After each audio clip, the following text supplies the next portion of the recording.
So you're considering an FUE procedure and you're wondering what can go wrong or what the complications possibly could be. It's very important to consider these.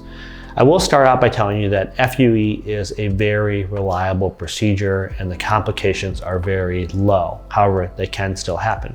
During your procedure, you want to consider two things. So number one, during your procedure and immediately after, the risk of bleeding. Obviously, this is a procedure where moving tissue and moving it around your scalp, and you are going to exhibit some bleeding. However, the risk for bleeding is the highest in the morning of the procedure. And remember, you're going to be with us for 3 to 4 hours after that, so we're going to be able to monitor it.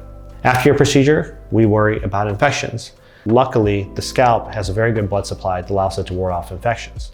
However, we do use an antibiotic after your procedure just to decrease that risk, and it is well below 1%. The third risk actually comes around the 1 month mark for your procedure, and that is ingrown hairs. As we're collecting hairs, sometimes we could clip off a follicle. That means that the follicle remains in the back of your head, but doesn't have a good shaft to come out of your skin with. It means it can curl up and it causes an ingrown hair. You can expect to probably have 4 to 5 of these. It is very rare to these to progress to being anything of significance. However, some people, that hair can become infected and develop an abscess and required to be drained. I would say that occurs in about 1 in 500 patients. The last risk, which is probably the most important, is your result. Remember, this is a permanent procedure and you want it done the right way. The professionals you work with and the technology you use will have a direct impact on how this will look for the rest of your life. So I would be concerned most about is how you're going to look well after the procedure, and you really need to look towards the professionals and the technology they're using to ensure that you don't get a complication that lasts forever.